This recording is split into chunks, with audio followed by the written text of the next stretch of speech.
Hello, our truth warriors. I hope everyone is well. I've got one thing to say. Houston, you have a problem. So today's guest has caused a huge impact in regards to the freedom of information requests. And today we're going to go and dive straight in to some more. And why not? We'll be exposing high-level corruption and giving you the real story about targeted individuals within the truth movement. We'll be exposing a cover-up attempt, also chatting about the rights that we have and which are abused by the authorities. We have a lot to talk about today. So it's great to have back my good friend, Mr. Paul Westhaver. Hi, Chris. How are you, sir? I'm doing well. Good. See you again. It's great. It's been a while. Nobody saw the last interview we did with Paul Westhaver.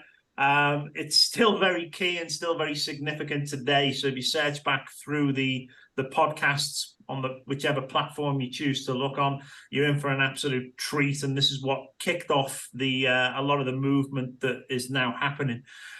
The two people we want to discuss today, one is Jeremy Mackenzie. Most people may know him for his podcast as The Raging Distant. And the other one is Morgan Guptill. Both these people are friends of ours. Both of these people are very well known within the freedom movement. Both of these people have been standing up for people's rights and trying to expose the corruption that's gone on for so long. And what has happened to them, we're going to talk about today and allow the story to evolve. But basically we have two very good people with good intentions who are being targeted by the government because they don't like what they're saying. It's very similar to anything that could happen to you, Paul, anything that could happen to me, because when we speak out, they don't like it because they can't cover up the things that they're doing that they shouldn't be doing.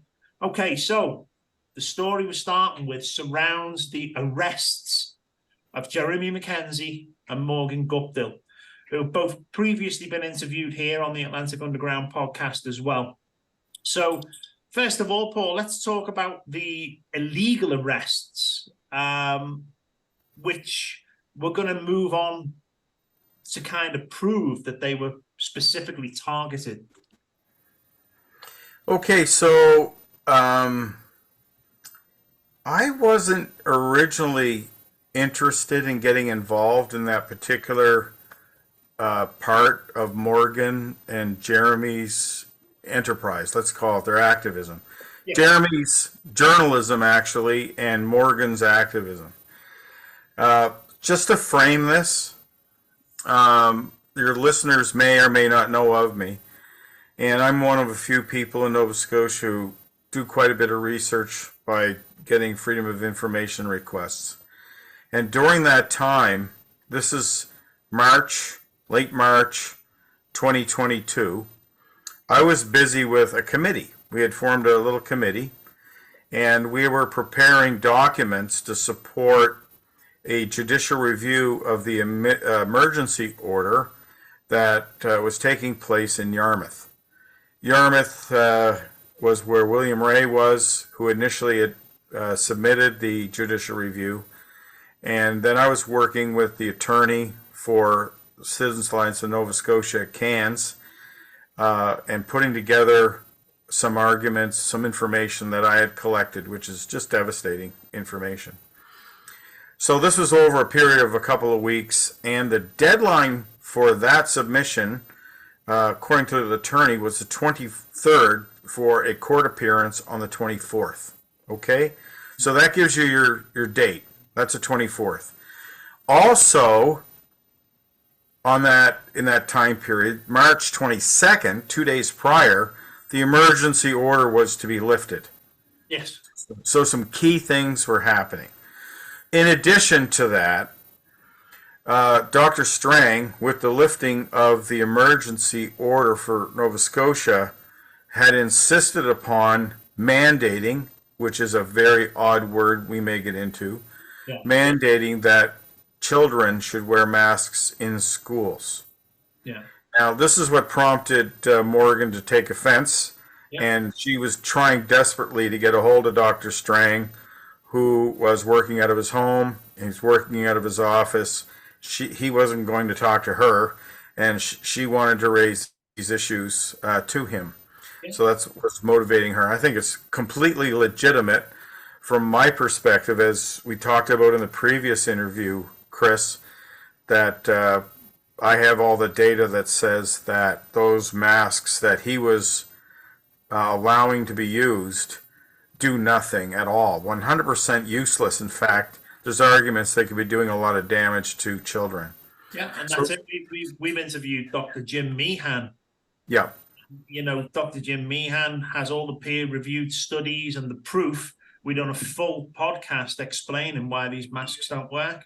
But the beauty of this situation, where Morgan is so upset about the fact that Strang has gone ahead, the orders have been dropped, so no longer do people need to wear masks, but he is insisting under a mandate that children in school still wear them. Why wouldn't you be up in uproar? You know, all of a sudden you get the fact that your children can go back to school and almost have a normal term of going in and getting the education. And they turn around and say, children have to wear masks. And I do believe that the voice of Morgan in regards to what she was doing was speaking for so many people out there that didn't have the ability to speak up or were too scared to speak up. And I think what she did for so many people out there was absolute justice. Yeah. Yeah. I don't know where Robert Strang got the idea that uniquely in Nova Scotia and also in BC and on the planet that children needed to wear masks. And I would love to see him defend that. Oh yeah, absolutely. I don't think he can. No, not at all. We know he can't because there was never anything backing it from the beginning. There was never anything that proved that they worked. Now, wait, Chris. There was $24 million. There's $24 million that the schools wanted from his fat little hands. Yes. Okay, so that was the incentive. It was money. The main thing we're looking at starts, obviously, with a few different events leading up to this, but it's mainly surrounding what was a peaceful protest. Yeah. In a public area that just happened to be the road Dr. Robert lives on. Now, yes. We should say Dr. Robert, I look really healthy, Strang lives on. Now, you were there to witness this, Paul. Can you talk us through the night in question on what happened? Yeah, I didn't arrive early. I was exchanging email with this committee because we were trying to get this thing done, so I was a little bit late. But I asked my wife, I said, we should go there. Now, what was on my mind, right? What was on my mind was what happened in Ottawa. And those horses trampling over that woman with the walker, the police using gun barrels and pounding people. Yeah. So, you know, everybody forgets that, but this is what was on everyone's mind. My wife was terrified. She didn't want to go near the place because she figured that it was just going to be an excuse to pummel people. So I didn't like the idea that those two were there and they were alone and my wife was paying attention to it. I wasn't. I was busy on a Zoom call. And she said, Paul, someone's got to go there. There's cops there, etc. And I said, okay, I'll go. So I got in the car and I drove there. And I drove there to observe what was going on and witness something if it happened. That was my purpose. I had my camera with me. And, you know, I can pay attention quite well. So I went there to look. So just let me say that when I got there, let me say I was there. And I parked my car there in the cul-de-sac, not quite there, but a little bit up the road. And I walked down. I didn't see anybody at first. I saw nobody but cars and police vehicles. The only noise and the commotion I saw was the cops. And were the police blocking the road, or were they just... No, this is the first night. No, they were not. They were not blocking the road, and they just let people in. So when I got there, I saw a videographer, And so I approached him and I said, so what's going on? Videographer said, nothing's going on really. And he was packing up and leaving. So I went, okay, really? And then I saw Jeremy and Morgan there, and I talked to them briefly. And it really was kind of quiet. It was just a peaceful time. So I turned around and just looked around at the cops that were in the cul-de-sac and looked at one of the policemen. I walked up to him and I asked him this. This is almost a quote. Is there anything illegal going on here? And he wouldn't answer me, right? So I asked him a second time. I said, is there anything illegal going on? Are we doing anything illegal? And he said, nope. He gave me a one-word answer, and he said, nope. So I went, okay, good. And that satisfied me. It didn't seem like they were being aggressive, not when I was there. But it was disturbing. It was Prater apocalyptic. You know what I mean? It was all dark and black vehicles and police with body armor on, and like none of this. It didn't feel good, right? And having heard what my wife said, which prompted me to go in the first place, it was like, this does not look good. So I got in the car and went home. And then for the next day, again, I was working on this review, and I sent an email to Morgan. And I said, I don't think she saw it because she doesn't do email. I don't do social media and all that stuff, so it's hard for me to communicate in real time. But I told her, I said, this is going to be a false flag event. I know it.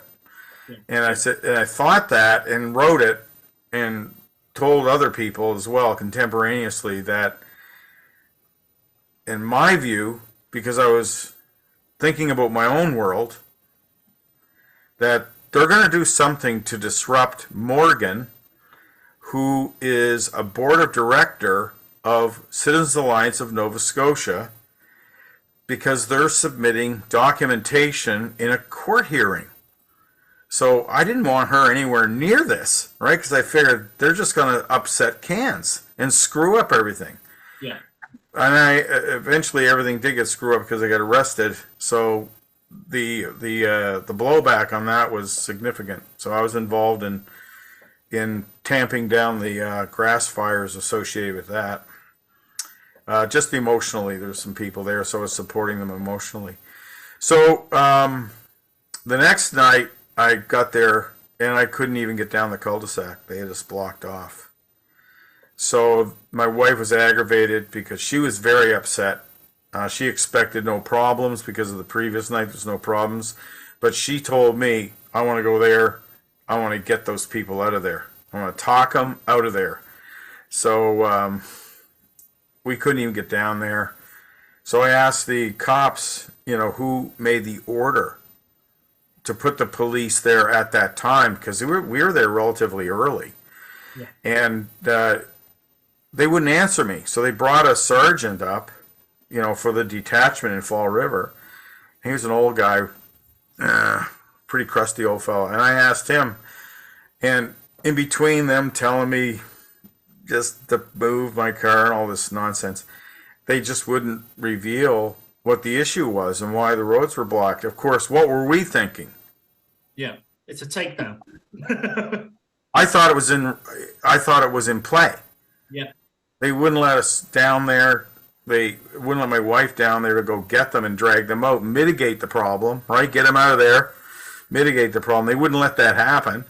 And then they wouldn't tell us who made the order.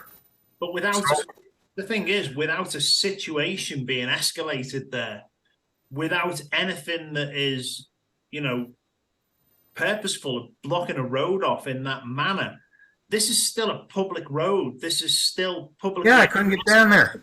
They have no right whatsoever to stop anybody going down there unless it was for the reason of safety or the endangerment of public, where they were protecting anything that goes on. They had no reason whatsoever to be able to stop you going down there. Well, and then the cop told me on the previous night that no one was breaking the law. Exactly. Right? And so then there's this evolution, right? Then the cops, you can see them thinking in real time, You can see the old relay computer clicking saying, oh, we better come up with something. So they start telling, I saw the video of them saying you're on the street and things like that. Well, that's not illegal. Yeah, now that's illegal. Okay, so they're just looking for some excuse now. And that doesn't fool anybody. You think that's going to fool a judge? Do you actually think that a judge is dumb enough to believe that? I don't think so. So they knew what was going on. So what I didn't like, because what I observed and how my mind works, what I saw was a catastrophe unfolding, and it was all the cops. The cops outnumbered everybody like 2-1, right? I mean, there's so many cops there, and there's no protesters. Yeah. So all the noise and terror was evolving out of this police state crackdown. These head crackers. That's what was going on, right? And no way, it was a bad scene. So eventually my wife got down there and brought them out, and we talked briefly, and then we left, got out of there. And then I followed up, and I tried to get a hold of Morgan. I just didn't have her contact information at the time, so I had no way to tell her, say, do not go back there. Now, so anyway. I do want to mention, though, Paul, for all the people out there who do love Dr. Strang and who are upset with what we're saying right now, don't worry, because there will be coming up for Christmas, there will be a special edition Strang tie available at Value Village. Oh, that's wonderful. I'm glad that'll be available to them at Value Village. Yeah. Now, you know why? Everybody will be handing them back. So, but doesn't the law state the right for peaceful protest in a public area? As far as I know, people are allowed to gather as long as there's no disruption or problem. So as far as I can see, there are no laws being broken by what is going on here. This is a right under Charter rights, from what I can understand. Yeah. I don't know where they're getting the idea that some kind of like law was broken. We do have constitution. We have charter rights to move around. We can do. Yeah. I don't know what they're doing. So let's put a protest on that street and compare Morgan, who might weigh 100 pounds, right? Who's protesting? She's protesting the mask. That's all she was there for. She was protesting the mask on the kids. And more so, she was protesting it and going there because Strang did not have the decency to actually communicate back with her in regards to her questions. Basically, a public employee was not replying to the public that employs him.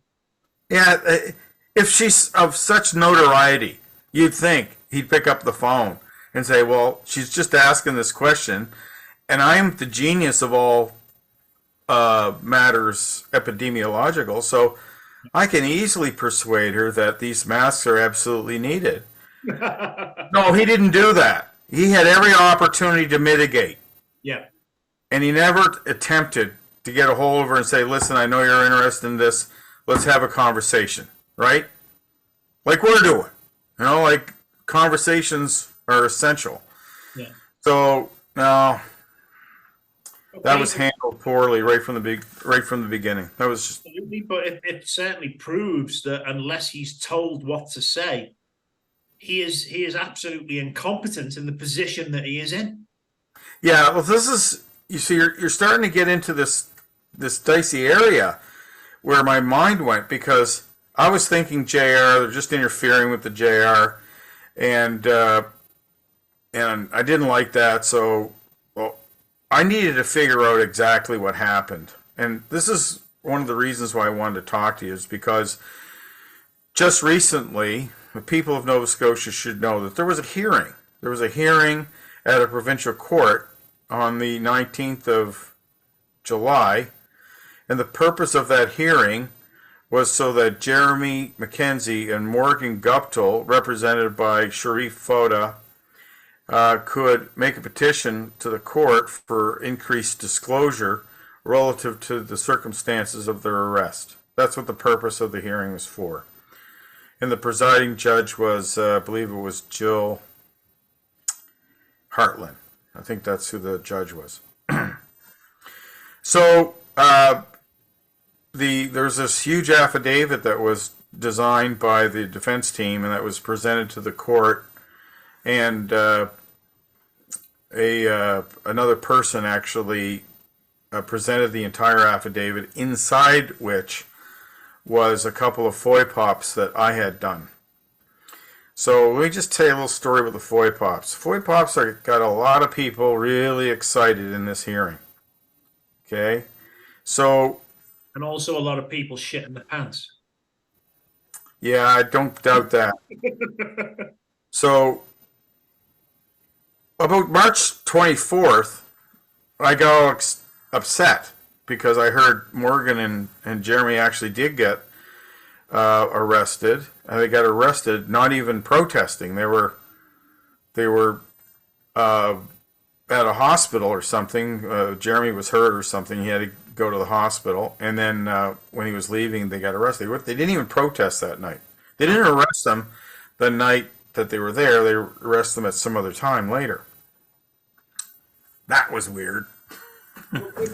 Am I right in thinking that it was something to do with a minor car accident where somebody bumped into their car and were the police called and it ensued that they were arrested at this point?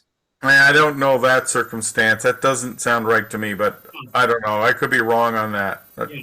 Yeah. I'll plead ignorance on that one. It could be as simple as that. Yeah. So I think they were just pulled over, frankly, Chris, but I could be wrong. But so they were arrested, and I was like, well, I was beside myself. I was thinking, what are they doing? So there was cops out in front of my house too. Just want to let you know. Oh yeah. So they were sitting there. Is there? Well, my wife wasn't protesting. She went down to get him out of there. I guess getting protesters out of there is protesting or something, right? So anyway, and she did it successfully. She was down there talking, and she brought him out. Anyway, what a mess. So, but I was upset, so I contacted the RCMP. And I said, so what's going on, guys? Why are these people being arrested? You know, we have chief medical officer who, in another FOI pop that I've got, admitted to killing 15 people. Yeah. Okay, just a second. That's not small potatoes. 15 people are dead exclusively because of the vaccine. It's at least involuntary manslaughter. Oh, listen, he knew. In July, I have the minutes of the meetings that involved, or the emails that involved the physician that was caring for the people at Northwood. I have those. And they were amongst the first to be injected with the vaccine. Yeah. And I believe on July 11th, the 13th, there was a number of, 2021, there were some correspondences that involved Robert Strang. So right away in the history of this thing, and at the time I spoke to you originally, this was September 9th, 2021. That was several months after these memos, emails were created. The doctor who was looking after the old folks at Northwood was reporting serious adverse effects already. Right. Yeah. Right. The first people that got injected were showing adverse effects. And I don't have the specific data on whether any of those died yet. And I'm working on that still. I haven't let go. And you know what Robert Strang wrote in his email? And this is a quote for all the world to hear. He said, concerning, ... And then he went out on television and told everybody to get the vaccine and that they were safe and that they were effective. The guy is a two-faced liar.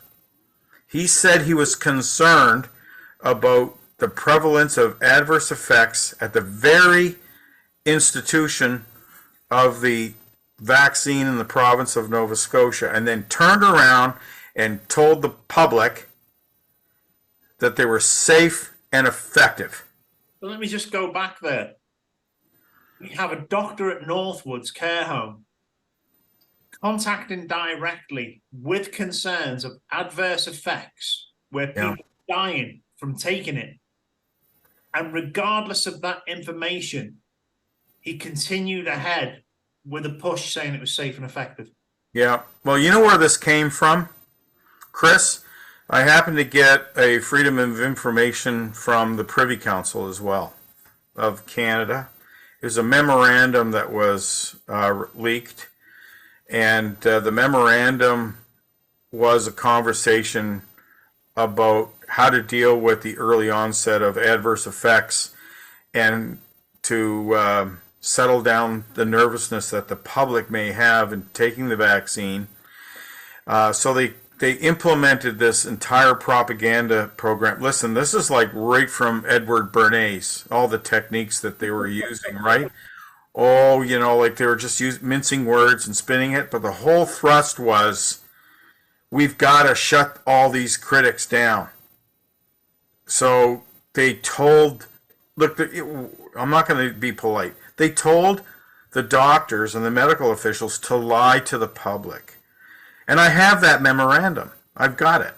Yeah, and the sad part is, if they didn't go along with the narrative at that point and tried to whistleblow or speak out about it, they would lose their livelihood, they would lose their licensing, which we did see with so many doctors who just couldn't have that burden on the shoulder anymore, and they needed to speak out against it. Yeah. So I've got all these additional FOIPOPs, right? And I got to say, when I was in the hearing, and this is all public, it was recorded, the prosecution was questioning me about my FOIPOPs because I do FOIPOPs. So, of course, it's going to question me. Well, let me just say, FOIPOP stands for Freedom of Information and Protection of Privacy. And if I don't want to release the ones I don't want to release, I'm not releasing those FOIPOPs. And that's that. Now, relative to Jeremy and Morgan's circumstances, I released everything that I had that was relevant. I gave it to the attorneys freely, use it, and they're making me go into the court, which is an unusual thing, to testify that they're real. I mean, they're FOIPOPs from the government, right? Normally they go into an affidavit and they get accepted, but they want to make theater out of this. I think at that stage, though, that the prosecution were trying to discredit you in some way? Oh, yeah, sure. Of course they are. That's their first job, right? So I have all these other FOIPOPs, like many, okay? Let me just say many, right? And provided that the prosecution stays in the lanes, right? They're not going to hear any of them. But if they get outside the lanes and there's a need for rebuttal of some kind of wacky thing that I can't anticipate, I don't mind bringing up other information I've got.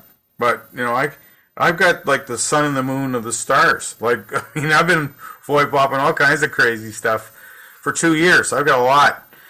So we'll find out. I mean, if I get asked something weird, I'm going to answer the questions in terms of what I have for my own knowledge. And if I have to back it up and pull out a piece of paper from the government to support it, I will.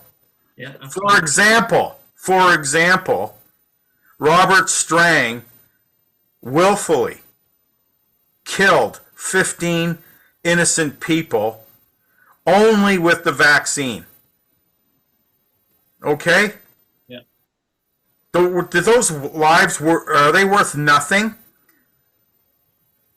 Yeah. Those were human beings that he bullied and intimidated into taking a vaccine so that they could eat. Yeah. People who are very, weak in their ability to fight back against this. He's literally targeted the weakest people out there to continue what we all know now to be an experiment at the end of the It day. was an experiment. Yeah, it was an experiment. And if people haven't seen number 67, which is the prior one, at one point I was on clinicaltrials.gov when this was happening. Okay, when this was happening, I went on clinicaltrials.gov and there was 186 clinical trials in place for the Pfizer vaccine alone. Yeah. And of those vaccine trials, there was 5 going on in Nova Scotia, 1 through the IWK that I want to talk about. And this is after we spoke. There was a doctor at the IWK who was recruiting for 6-month-old babies to be injected with an experimental substance, which they didn't know the dosing for, that had never been tested, and they knew was killing people. And I remember the prerequisites of Dalhousie University actually asking for people to bring the children in for that. Yep, and they knew it was killing people. Now, they say, well, they had a consent form. Well, I want to know what that consent form actually said. And I want to, because I write them for a living. And I want to know if the nurses that were implementing this experiment on people informed these 12-year-olds that it could kill them, that there's a small likelihood that this is going to kill them. And we've got all these heart attacks happening now. Good God, what's that? Let's not even get into that, Chris, because that's nuts. No, it can't be. That's a whole other thing you can get into. All these cardiac events that everybody's having, myocarditis, and people are going blind, literally going blind. Sinead O'Connor died yesterday after having 2 shots. She wasn't old. She was in her 50s, but at the end of the day, you would think that the life expectancy of someone to be far greater than that. Yeah, it was a cardiologist in St. John, New Brunswick. He's part of the. I happen to know them because J.F. Legary left here and went to St. John, New Brunswick. So he was on the same team, and he was just brutalizing people for not taking the vaccine. Well, he died. Yeah. And he was just a young man. He was a young man, and he just died of a heart attack. Yeah, I mean, I'm well aware. What's that? I'm well aware of a prominent eye surgeon, probably one of the best eye surgeons in Canada, who, he was forced to take the vaccine in order to continue doing what he did as a surgeon. But I'm well aware prior to what happened to him that he was seeing microclotting in the eyes of all his patients. Oh, God, yes. Who had taken these shots. And now, sadly, the very surgeon that has this information and knowledge and was seeing it, he never revealed it to anyone, unfortunately. But he is now dead because what he took, again, has affected his health. And he is just another number amongst many other numbers out there of people within exactly the same circumstances. Well, this has been a long 2 years for me. Last time we had this, my first interaction with you on a podcast, and I should tell everyone, this is the only way I can communicate with the world because I don't do all that stuff. I do email. Oh, God, I'm a real dinosaur. So, for that 2 years, if you recall, I didn't really run down the vaccine too much on your initial program because I didn't have any data. I mean, it's very tough for me to have an opinion on something if I haven't collected sufficient data and I understood it, right? Everything we always talk about and everything we have talked about in the past has always been backed by data, information, and figures from a government and credible source. Yeah, I always do that. I mean, given the world that I live in, I have to be very careful. So I do get the information first, which is why I waited so long to talk to you. So I developed over this 2-year period a healthy skepticism, let's call it that, of messenger RNA driven therapies. They're not immunizations. We know they don't immunize. We know that they do something to you, like give you AIDS if you take a lot of them. They make your immune system suppressed. They do all kinds of nasty things. And, they're not using monovalent vaccines anymore. Yeah. They're not allowed to use them. The FDA pulled them. Yeah, basically, it's a vehicle for the introduction to the human body of things that have no purpose being there whatsoever. Well, I've turned into a little bit of a skeptic of that. Honest to God, no, really, I want people to go back and look at number 67. It's like, I don't know, right? Whatever. It's vaccines and viruses. I was like pretty conventional, but this last 2 years has been a struggle for me because I've been confronted with this horrifying one death after another. My neighbor, oh my God, my neighbor took 4 shots. What? She's dead. She got cancer, and like she had a lump on her, her abdomen. So she went in. They said, "Oh, we better come in 2 weeks." Yeah. She was dead in 2 weeks. Turbo cancers, and in all the years that I've known people not know they had cancer, and they've gone in and been diagnosed. It's been too far down the line, and maybe they'll give them 6 months to live or less. But this introduction of turbo cancers it's not something we've ever seen before. What's a turbo cancer? Yeah. Yeah. Thank you, Dr. Strang. Everybody's going to be blind in Nova Scotia, suffering cancers and heart attacks because you wanted to invent some kind of therapy that could be handled with vitamin D3.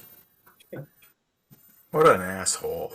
Now, Excuse me, French. I want to stay on track with what we were talking about with Jeremy and Morgan, and I'd like to ask, who is Madeline Smiley Smart? Yeah, she's a recent grad from from University of New Brunswick Law School, and she was working in the Department of Justice. So can I back up a bit and just frame, because I found all this out through a FOIPOP, and this is in the hands of the government. We gave that to them in May sometime. Okay, well, not me, but the defense team. I gave it to Morgan and Jeremy, and they eventually got it through to the prosecution. So it was in court. What happened was, I smelled a rat because of the presence of the police. It seemed all wrong. I was asking for who sent them. Was there anything illegal going on? It looked bad. I said, there's something funny. This is in March. Yeah. So my head's like noodling like the whole time. And then, I watched and I hear about their hearings and all the arrests. And then Jeremy was thrown in jail for 4 days without the benefit of counsel. Yeah. Without the benefit of counsel. That he should be free now. That should be just thrown out summarily. Like, sorry, man. Like, that's a big violation. Well, isn't that the first thing that they offer you upon arrest? You have the right to legal counsel. No, not when you have special people steering the terms of your bail. Which we're going to get into. Yeah, it was bad. So anyway, I decided to start asking questions. And I wasn't having any success. They're not going to answer questions about a case, yeah. Right? So I started trying to find out who was in the Department of Justice, and I did. I found out, and found out that there's this fella that works for the Premier. His name is Ian Burke. Yes. And he doesn't work for the Premier, but he works for the Premier. He had a job that had no definition. What was his previous job? I believe he was a policeman. Funny old thing. Oh, he knew how to get around. He was a policeman. He's been through all those barred doors and intimidating places, and he knew who to talk to. Oh yeah, he's obviously done exactly what he was been told before, and then offered a position where he can do what he's done. And I'm sure you're going to explain to us what's gone on in that regards. Yeah, so they have to hire people. They have jobs to do in the Department of Justice, and there's these columns, right? There's prosecution services. There's God, I have all divisions. Like you've got the judges, right? The judges are employed by the Department of Justice. The prosecution are employed by the police forces are hired by them. Listen, all the columns are there, right? So they could be having a field day, chatting back and forth and just corralling up the people but they don't do that. That's not the function of the Department of Justice. The Department of Justice is to do justice. Yeah. Right? That's ostensibly its function is to keep the peace and all that, implement laws and protection. And listen, so all these columns exist, but there isn't this intimate interaction because it's ripe for corruption if that happens. So what they have is corporate security, and corporate security's purpose is essentially to look after the buildings, the Nova Scotia provincial buildings. So a couple of characters are assigned to do that, and their job descriptions were just like non-existent. Let's put it that way. Non-existent. You couldn't get them. I didn't get them. I asked for them. They didn't exist, so I didn't get them. So here we have a guy named Ian Burke. He's running hog wild. He's routinely corresponding with the Premier directly,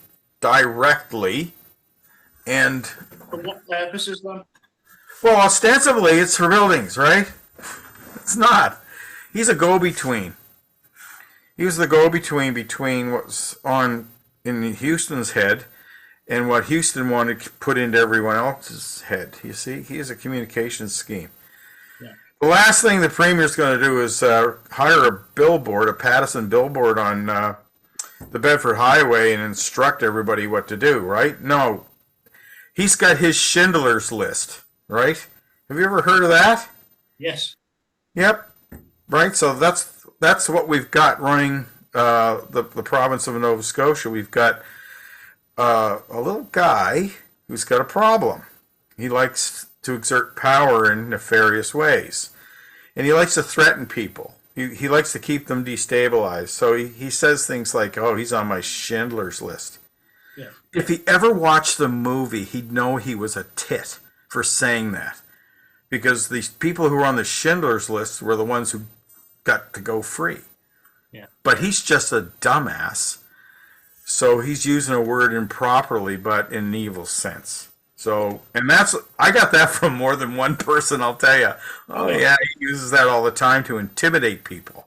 Well, what we've got to think of as well with Houston is he is very, very well connected. He has pulled a lot of things, he's mentioned in the Panama Papers, and this is a gentleman who has a lot of very high-profile connections that he's done work for in the past.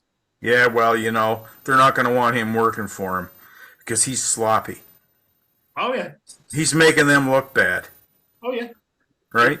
The thing is, he's drunk on his own power, and unfortunately, he likes, he's got the little man syndrome, and unfortunately, he likes to flex his muscles by utilizing the services that are around him, which is quite clear in regards to what we're talking about today. Well, exactly. So now he has this propensity and necessity and need to exert himself in that way.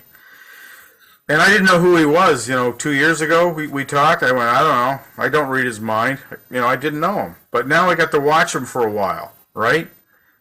Break promises and hurt people. So as it happens, one of my foy pops that I kind of started looking for things around the summertime after March 22nd. And by the time October arrived, because these things take 60 days, right? They take time. Yeah. I figured out how and who I should ask about. So I asked about his communications with Robert Strang. And that's public knowledge. That's in the courts. And what happened is that he had this broad access to everybody. So he was talking to Garda, he was talking to Robert Strang himself, he was talking to the Premier. And is talking bad? No, but acting out official processes across these delicate columns to arrest people is a problem. And he had his fingerprints all over every step of the way.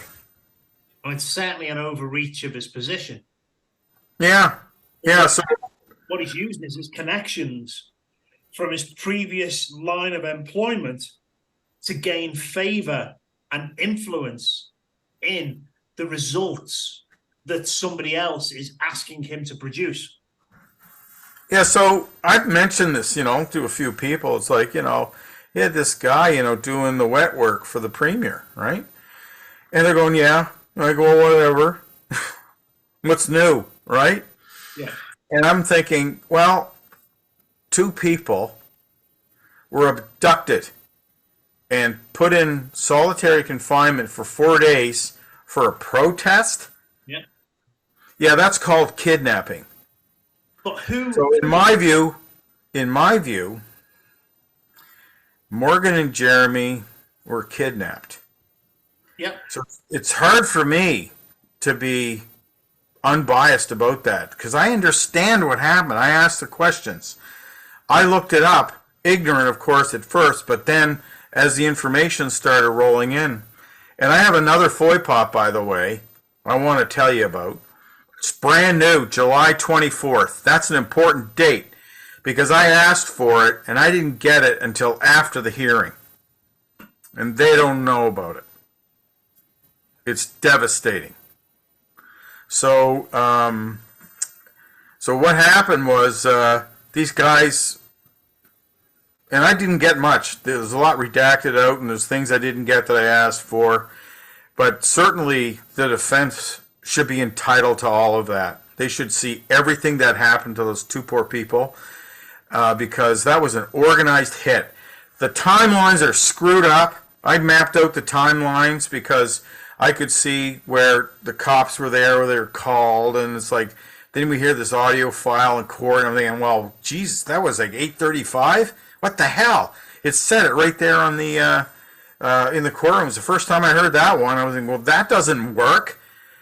It was like a cover-up. They were covering their tracks like, uh-oh, we got to make sure all these bits and pieces are in place because none of it made sense. It didn't follow. What followed was Laura Lee Langley let the Premier know that there was going to be a protest. That's it. Yeah. So the Premier knew. The Premier knew. Did the Premier call 911? No, because nothing was happening. I asked the question. I was standing there like all this. Is there anything illegal happening? No. Right?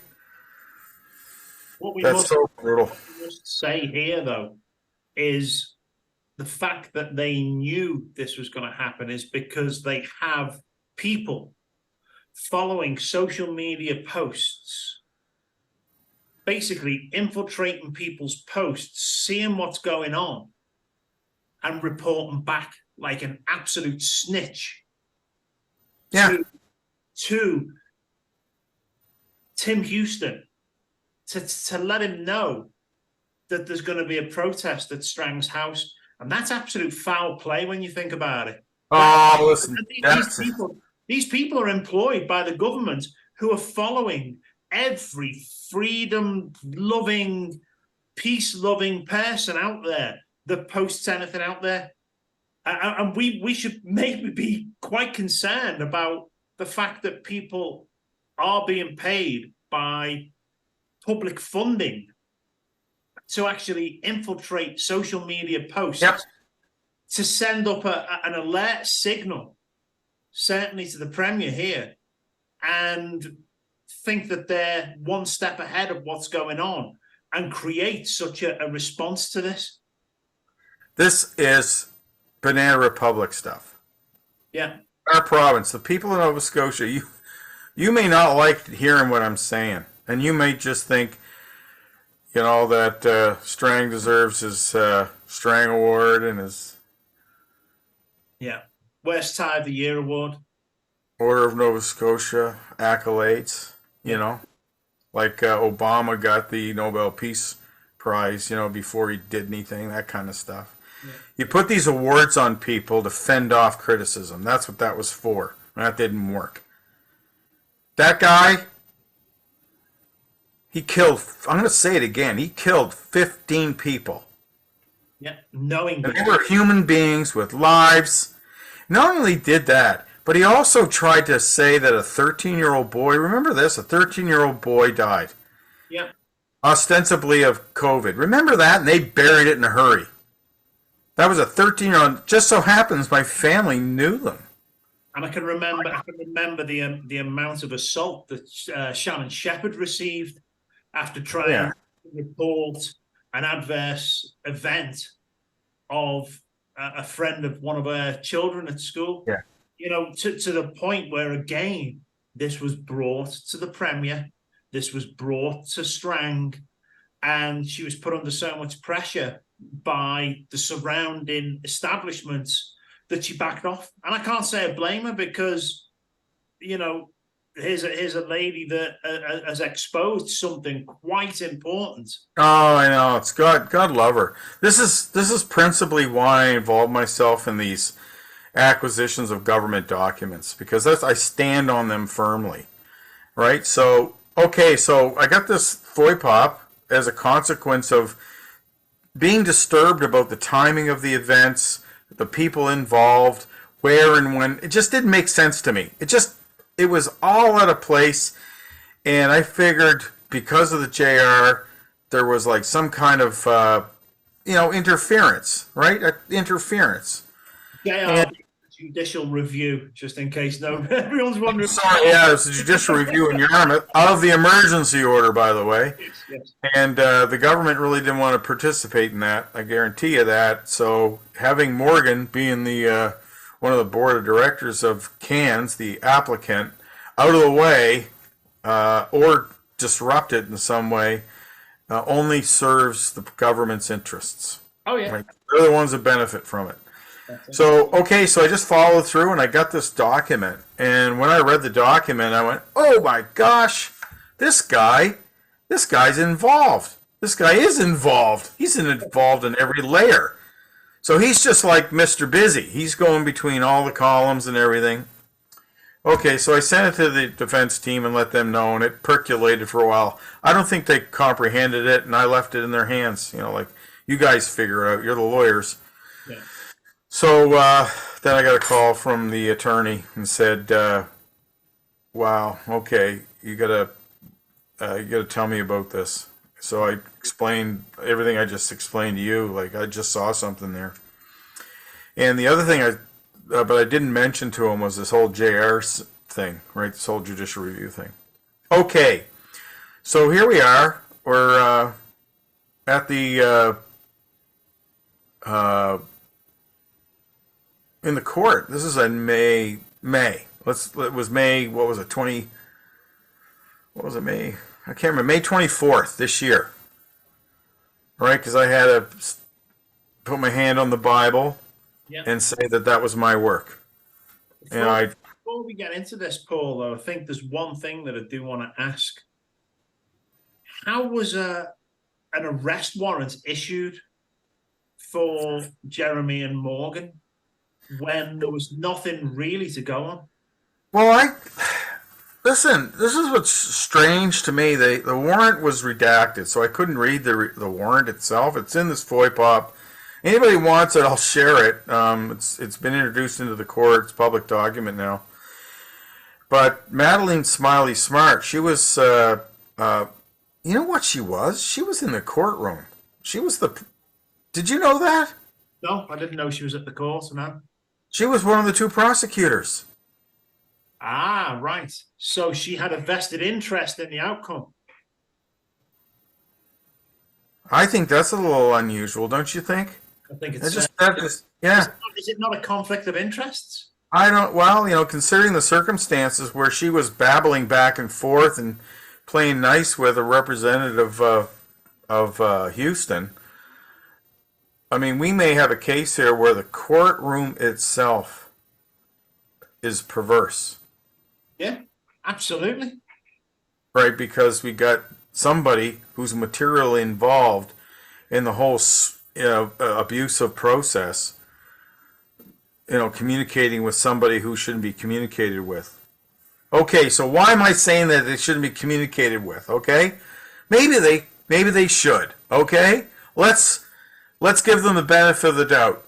Okay, Chris, let's say everybody gets to talk to anybody every time, anytime, right? Yeah.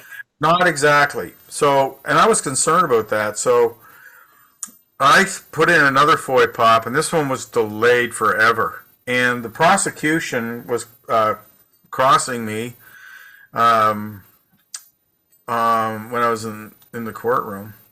And this isn't about me, by the way. This is about Jeremy and Morgan, right? But damn it, they want to know an awful about these FOI pops. So, but he was crossing me, and he just was absolutely obsessed at what FOI pops I've done. He wanted to know everything. Well, I did one recently that I didn't have. I couldn't say that I have it because I didn't even get it yet. I didn't read it. I didn't know what was in it. So sometimes I get empty records. Like, there are no records. Okay, so there's no records. Whatever. Okay. But this particular one that I asked for was, okay, breaking news.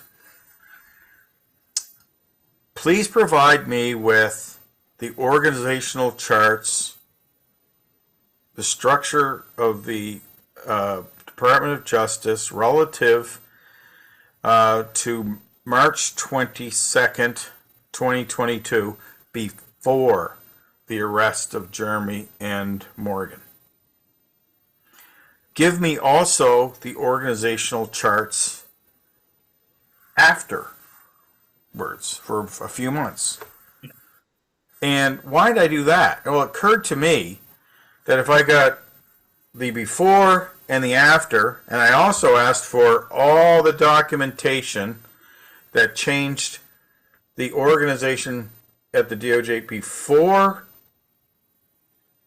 the arrests and then after the arrest, that would betray whether there was anything nefarious going on, right? If nothing unusual happened, then nothing unusual would be done to the organizational system, right? Well, I think the organizational system was screwed up.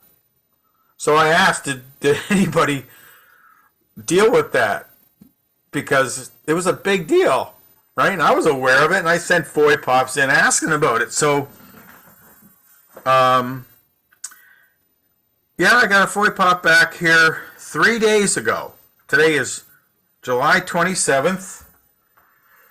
I should put that up. It's July 27th. And I was asked on July 19th about this. Yeah. So I had to answer truthfully. And I answered truthfully when asked. I had no other FOI pops because I didn't. And you know why? They held it back. The Department of Justice held back a FOI pop. So I couldn't testify about it. I couldn't enter it into evidence. Yeah. They were the ones who had it. They're the ones who didn't give it to me. And what did it say? Would you like me to read it to you? Can I share screen? Yes, absolutely. Let's share it and let's take a look at this FOI pop.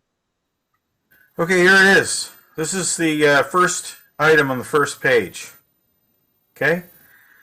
It says, good afternoon. There's a date, March 23rd, 2022 at 4:19 p.m. This is the day after the arrest, when all shit hit the fan. What's the subject? Corporate security versus police response process. Corporate security, Ian Burke.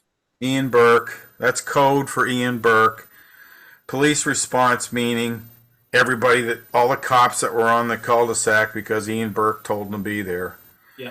Okay, and the attachments are collaborative government response to major incidents. You're going to see a lot of government words. So the public's going to look at this and their eyes are going to water. Okay, so let me just read you the first sentence, okay? The first sentence is, in light of recent circumstances in which a representative from corporate security became involved in occurrences of police response to acute high-risk situations, it became necessary to develop a process map. Holy cow, what's all that mumbo-jumbo, right? Yeah. Look at that. Let's just break it down, okay? In light of recent circumstances in which a representative, okay, what recent circumstances? Let's say, the protests, the arrests of Jeremy, the 4 days in solitary confinement, all the cops on the streets, all the communications between the premier all the way down through the rollout of the propaganda campaign from Strang being terrified, all of that, okay? The whole thing. That's the recent circumstances that she's referring to, in which a representative from corporate security, that's Ian Burke, okay, became involved in occurrences of police response. Okay, became involved in, it just happened. He woke up that morning and he fell out of bed and he just became involved. Yeah. God bless Dana McKenzie for writing this, by the way. She deserves credit because she actually put her mind to paper. And obviously Ian Burke there has relied upon his previous employment, his contacts who are still there to orchestrate this. Yeah. So he became in the occurrences of police response. Well, there's all kinds of police involvement here. There was the action of the warrant, right? The time and place of arrest, that was all planned. They didn't do it on the street, so they had to pick a time and place for it, right? So what constituted the driving circumstances of the time and place? Acute danger to the public? It's not like somebody's there with an automatic rifle taking people out, is it? No, it's Morgan was a protester, right? 100-pound Morgan, and Jeremy is a streamer, a citizen journalist. But also, ex-military. He's a veteran. He served his country. He's admirably. And also as well, I always thought that Jeremy was a target of the government, regardless of what he did, after his exposure of $10 million being paid to a terrorist? That's right. That's actually what I think they're bothered about, that and a couple of little things. But he exposed the federal government to paying off somebody who was actually listed in the terrorists in India or something, isn't it? Something like that, Chris?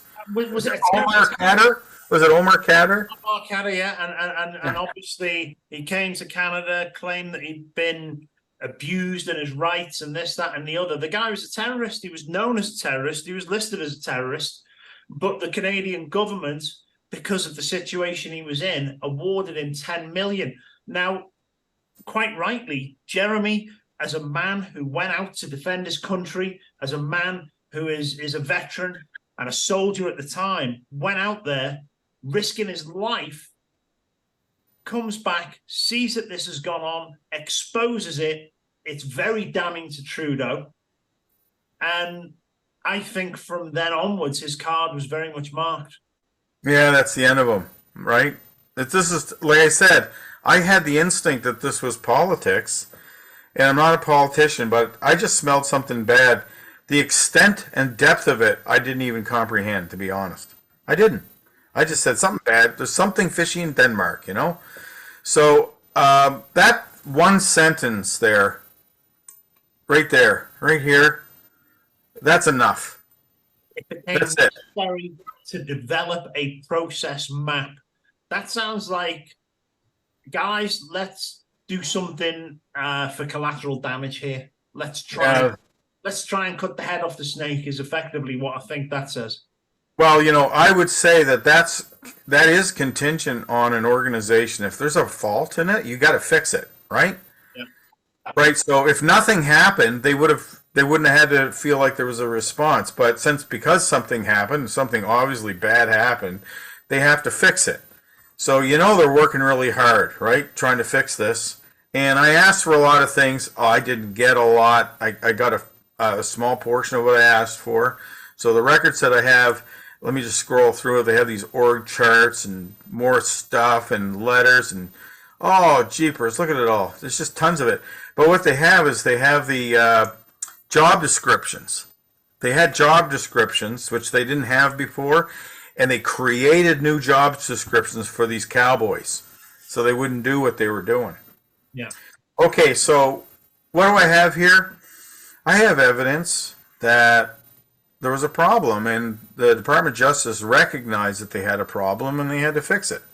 Yeah. Whether at the same time they're trying to cover up something, I'm not making that assertion. That's possible. Yeah. All I'm saying is that they're definitely changing things, and they're changing it as a consequence of Ian Burke's involvement in the planned and executed kidnapping of Morgan Guptill and Jeremy McKenzie. That was planned. That was planned by one guy, and they did it. And it was to silence them. They wanted because what they were saying wasn't wrong. It's not like they were making stuff up. They were exposing the truth here. Yep. And the government, all she wanted to do was know what was underneath this mask mandate, which was bullshit. Yeah. That's all she wanted. Pick up the phone, talk to the lady, and say, listen, she's very polite, by the way. She's meek and mild. What a darling. Anyway, say, listen, I have some information that isn't out there that I have that the rest of the world doesn't have, and I'll show you there, Morgan, and you'll be happy that I'm looking after the little kids or whatever, No, he didn't do that because he's got other things on his mind. Yeah. Yeah, because he didn't have that evidence, that's the thing. No, he doesn't. He didn't have anything. He didn't do a risk analysis when this whole thing started. He had no justification for doing it. He violated the Health Protection Act by not doing what he was told to do, which was implement a voluntary immunization program, which is Section 53(2)A, I think. Yeah. My memory may fail me. I'm just sort of running here ad hoc. But what did he do? He implemented a forced vaccination program. And if you don't think that having people fired for not taking vaccinations isn't forced, then you're living in another reality. Absolutely. Okay? Now, we've got a lot of people out there who are watching this today, and we're talking about the situation of what's gone on, and we're going to continue to talk about this situation and get a little bit further and a little bit deeper into it and expose a lot more. But people need solutions out there now. Possibly one of the solutions that you are working with at the moment. Can you tell us about the 7-11 plan that you're looking into? Oh, well, that's interesting. Yeah, I have to go so far with this because the FOIA pop that I just got, to me, is as hot as hell. So I just sent that to the defense attorneys.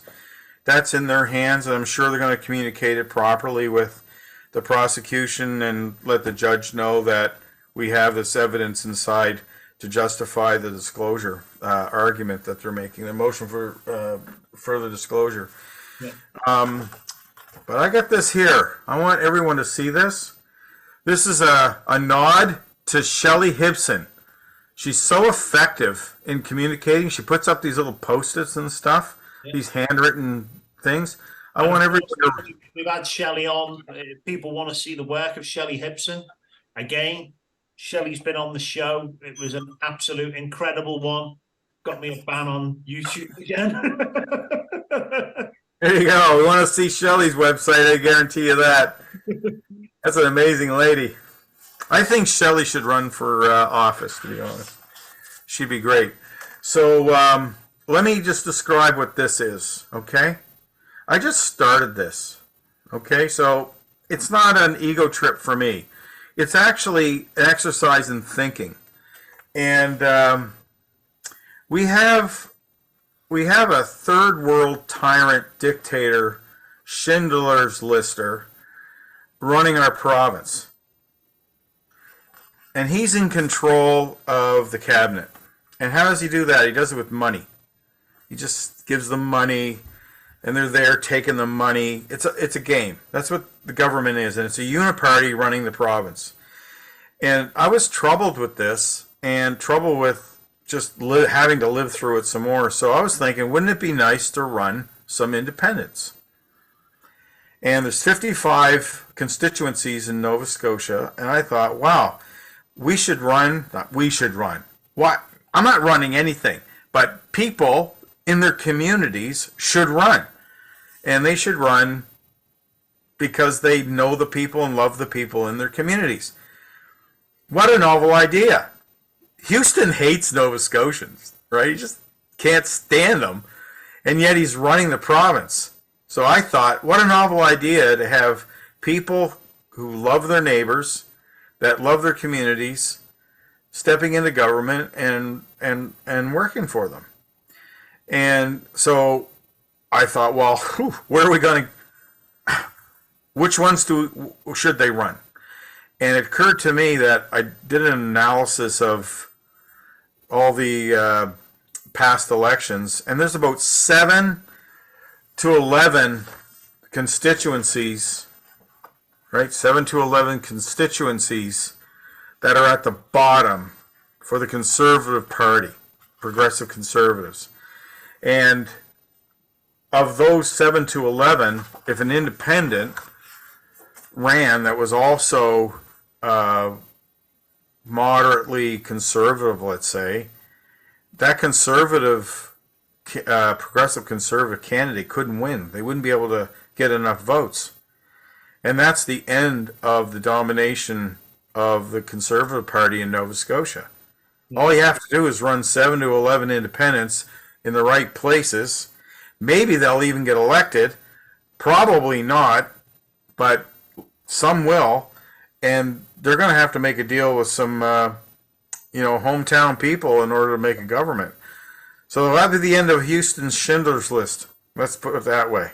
And that's what I thought. And I said, this has broader implications. And it's when I started getting into it, I found out that this is the way none of it is run. Not that none of it is real, but I can hear, almost through the ether, people saying, this doesn't make any sense. No one's done this. You're violating all kinds of rules and laws and whatever. No.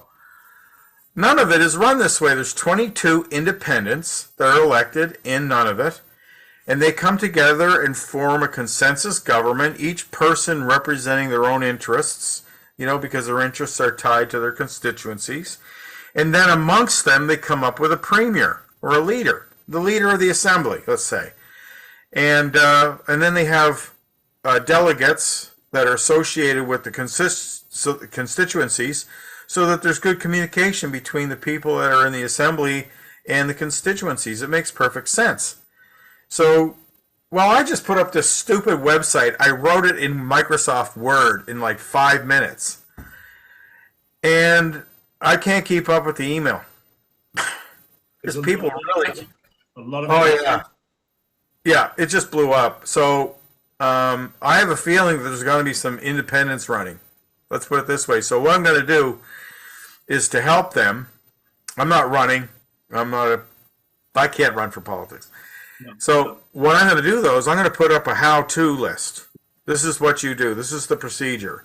Now, since I don't know how to do this, I had to enroll some people to help me. And so I got some people that used to work for various political parties that had gone through all of this. They're experts at it. They know about Elections Canada, the responsibilities of communicating with them and paperwork and getting sponsors and all that business and money. So they're going to help me build up that web page. So this is to go out to the Nova Scotians. I didn't want to do it during the Preston election. Yeah. I wasn't interested in mucking things up. So I think it would have been too early, and a failure never helps you. So I want to get things organized. So I'm anticipating to have this in place by the time well in advance of the next election. So just so people can connect to the federal rules and the provincial rules. Just give them a one place so that they can navigate. So that's all I'm doing. Yeah. But the idea is there, and what I've found out through all these emails that I'm getting from people is that they're tired of the uniparty. Yeah. Good God, Chris. I didn't expect that. They said, yeah, there's a uniparty. It doesn't matter who's in. Because you get criticism like, oh, well, you're going to knock out the Conservatives and it'll be the Liberals. Well, who gives a shit? They're the same. People are smartening up now. They realize that the choice they have is no choice at all. Yes. Yeah. Yeah, it's a bag of marbles or a bag of marbles. You know? And hopefully that will gain traction. It sounds like people are getting absolutely sick and tired of not having a real say. We have the internet now.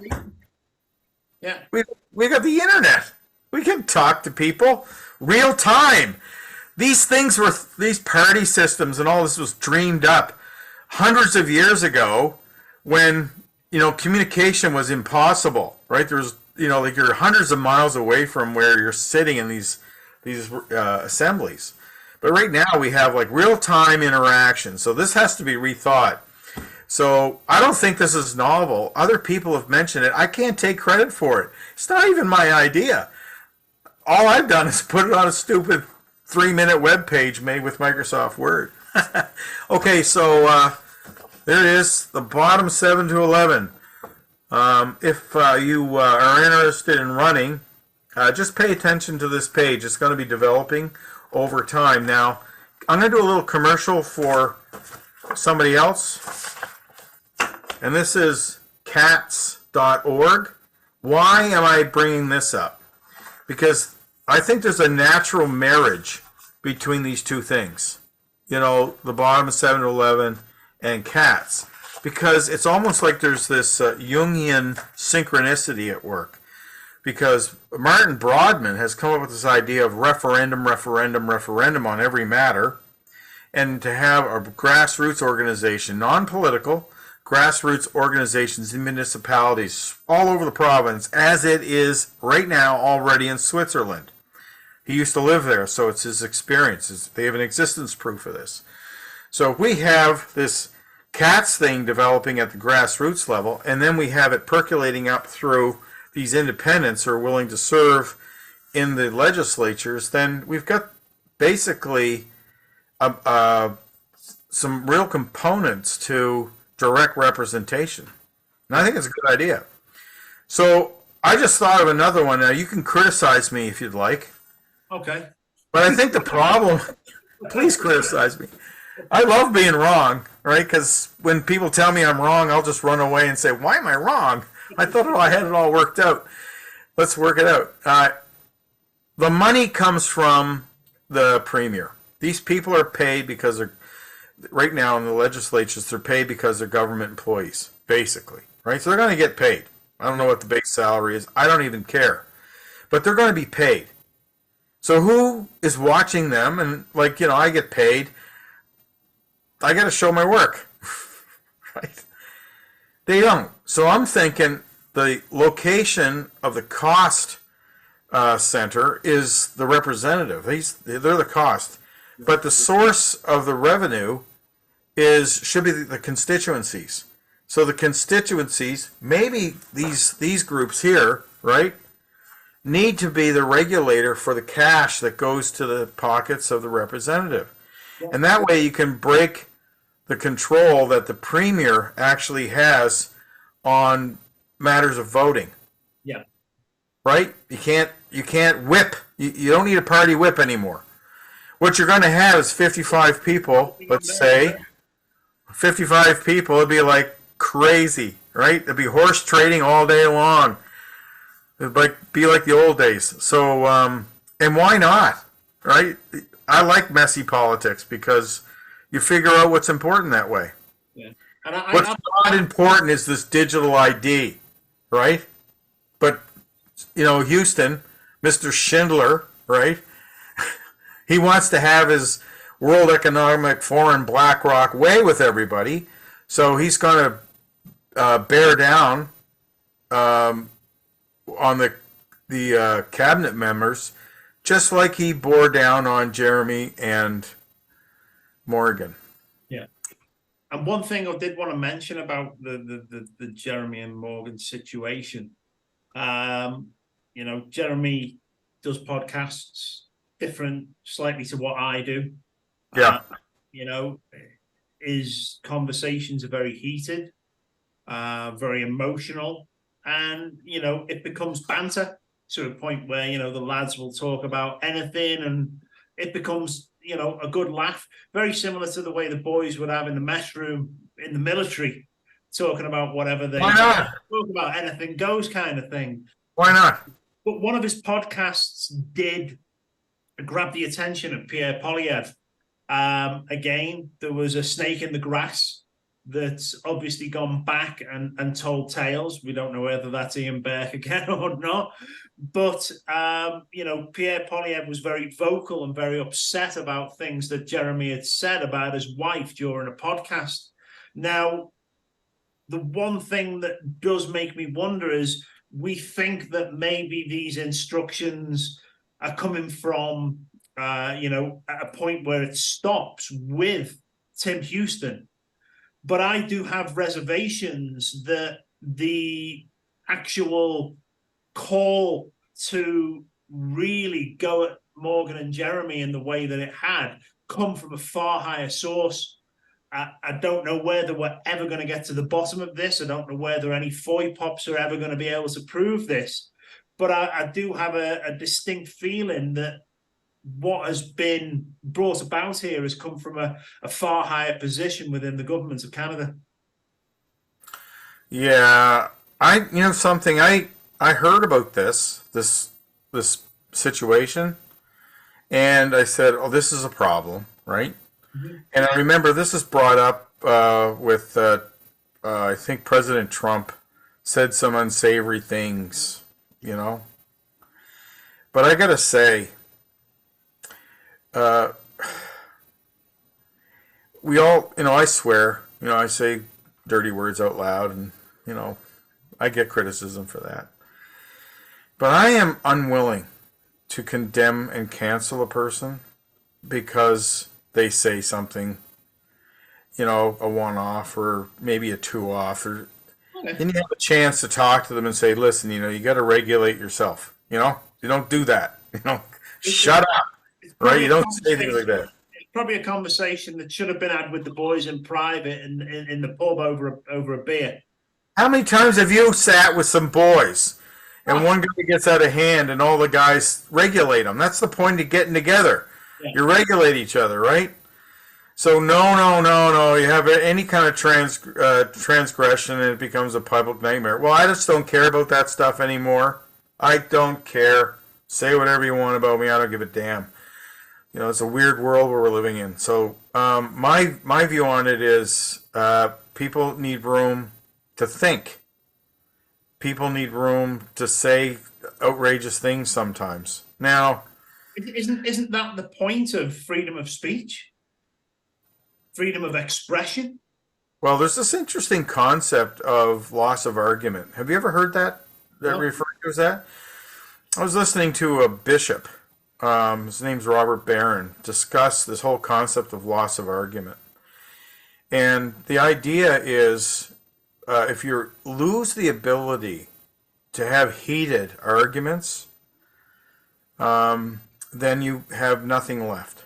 And then what happens is instead of arguing about things and saying, and getting pretty uptight and wound up about a point or whatever, you end up landing in the extreme language realm, like he's a Nazi, right? And then there's forbidden speech. You're not allowed to say that. And ultimately, it always ends up in physical force and fighting and warfare.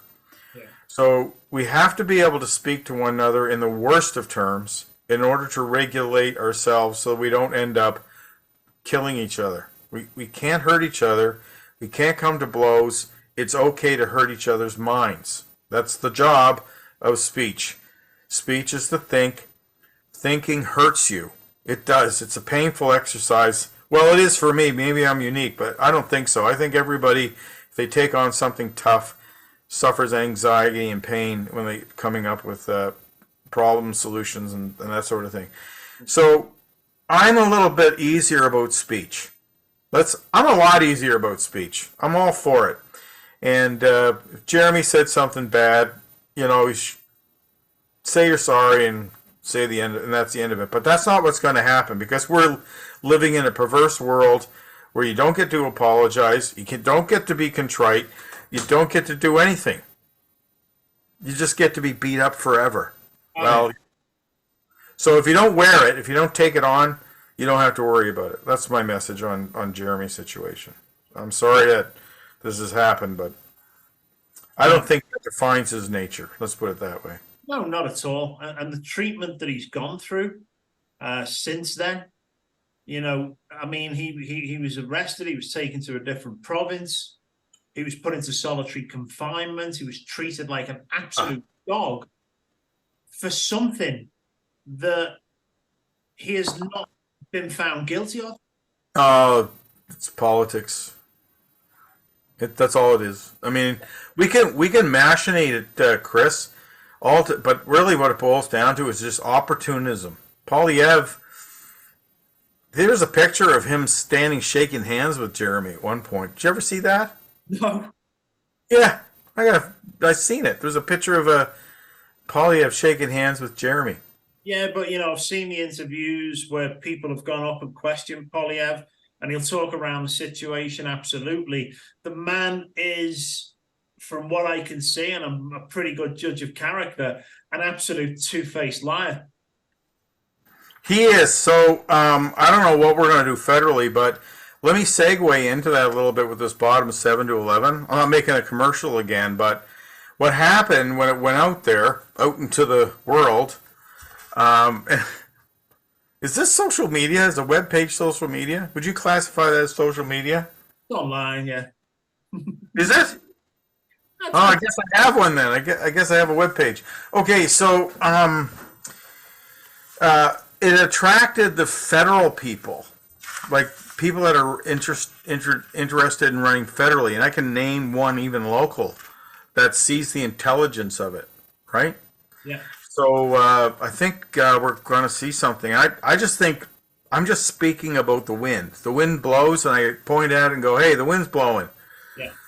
Independents are becoming popular because the uniparties, they all want to look at the same. They want to exist in the same demographic, and because they're voting, they're attracting the same voters. So well, the thing is, they're all infiltrated by the same World Economic Forum. So the policies that they're following, I know that Pierre Polyev, while we're talking about him, has been asked about his association with the World Economic Forum, which he's denounced greatly. But we know that the policies that he is following are the policies of the World Economic Forum, which is a little bit of an oxymoron in regards to that. Yeah, I think that they're in trouble. I have a feeling that with the response that I'm getting, I think it's a bellwether. I don't think people like the idea that they can't grow the crops that they want to grow in Nova Scotia, that they can't move their cattle around, Chris, and because these environmental issues. I think that they hate the carbon tax. I think 20% or whatever it was increase in fuel costs, which means everything goes up by 20% because everything equals diesel fuel. You know that, right? Nothing gets in Nova Scotia without burning diesel. No, that's it. Everything is brought in by trucks, and the distribution of goods and the food and everything that people need to survive on a daily basis, including fuel. Oh, I'm happy. I am happy they did this. Yeah. There's a silver lining to all this crap that we've been suffering. And the silver lining, Chris, is 2,000 new friendships and 200 people that I recognize on a day-to-day basis, and then a dozen people maybe that I absolutely would die for. I mean, I would lay down my life for them. They're such beautiful people. Yeah. And I know they'll be watching this, and you know who you are, and I love every one of you, and you know it. So, and that's been a gift. That was a COVID-19 gift. And can I speak a little bit about the NCI inquiry? Of course you can. Please? Yeah. So I was slated to talk on a Saturday, and I was being interviewed by the lawyers because I have this, let's call it, infinite supply of inside information. And I didn't. And the reason I didn't do it, I tried to get a hold of, excuse me, David Ross before, because I was troubled with the confidentiality agreement. And so I wanted to talk to him about that. But I couldn't get a hold of anybody, so I didn't even know what the NCI was, really. And what I saw was a proper opportunity for people to vent their spleens. You know, they have all these gripes and they want to get their stuff out. But I have a different way of thinking. And so I saw no benefit from anybody knowing the full complement of what I have determined. And my decision was there are proper forums for all this information to come out. For example, Jeremy's and Morgan's situation. Like, that's a proper place for this information to come out. And my own lawsuits, that's a proper place for that information to come out, because, you know, my consciousness is driving a lot of these thoughts, a lot of these record requests. So that's why I didn't go. I didn't go because I didn't want to waste my efforts on just throwing it out to the universe and never seeing it come back. Because that's, I think, a lot of what happened with the NCI. And I think all these people are well-meaning and their hearts were into it. But what I saw was, I can wait and I can use this information better. So I just wanted to let them know that I didn't reject the NCI necessarily. I just thought it was too soon, because we have lawsuits to do. We're all fighting the same battle. It's just we're all going to enter the field of play at different times. Yeah, that's what we do. Yeah. So we covered the disaster that is the prosecution of the kidnapped couple, Morgan and Jeremy. They were kidnapped. I can't think of a word for it. I'm having a hard time. Yeah. What do you call it when government officials abuse the justice process to go after a political opponent and throw them in jail? What's that called? It's called gross misconduct. It's got to be something, right? Kidnapping? I don't know. So, there's one other thing. I forgot to mention this. When all of this was happening, right? This tells you something. When all of this was happening, what was going on in the legislature? Do you remember? Was somebody replaced? Oh, something was replaced. Let's put it that way. So there's this Strang Act. It was Bill 105, I think it was, the number was. Oh, the one that Houston enacted and changed. The Strang Act. Yes. Oh, no. Nobody was thinking about anything political. We had the whole assembly in 24 hours. Good God, if we want to get something done, we know how to do it in 24 hours, right? So the whole assembly unanimously voted on the 24th, 3 readings. So I got my Neanderthal hands. 3. Let's see. Let's do it the way the Germans do it. Probably. Oh wait, that's an okay. Is that no, people will be photoshopping that now and saying, Jeez. Artie. 3. If they did 3 readings in 24 hours to make standing in front of Strang's house illegal. Okay. Do you think this was on the mind of the Premier? Well, it certainly sounds like they've bolted the gate after the horse has run. Yeah, so there's this principle that I became aware of, Yeah. and it's called the Bill of Attainder. It's a new idea that I just recently got. And credit to the person who gave it to me. He knows who he is. And what it is you cannot create a law that targets a person. After the fact. Before that, doesn't matter. They can't, you cannot, well, after the fact is, I think in this case, it's inapplicable. But you see where the legislature wasn't quite coordinating very well with the police.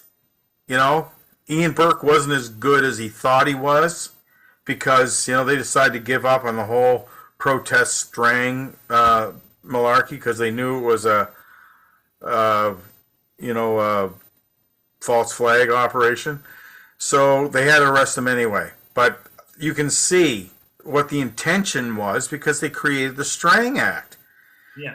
All their minds were focused on this whole situation, right? So do you think that Houston can separate his brain out, you know, in the middle of this, not talk to the guy that's organizing the whole thing, and Ian Burke fella, meanwhile, he's managing to whip his entire legislature into creating this prohibition about this simple thing, all on the same day. Yeah. Well, not only that as well, are we aware of a situation where Robert Strang was coached in what to say? ooh, There's more to this, isn't there? I'd say that's a problem. Who coached him? Well, if he was coached, that would have to be the guy with the ideas, right? And was this recorded within any telephone calls to the police? That information I can't report on. I don't have. Okay. But that information's out there. Yeah, if people wish to search for it. That's right. So here's where I have a problem on that. What's going on in the cul-de-sacs? All these police vehicles. It's all noisy as hell, right? It's crazy out there. So where's the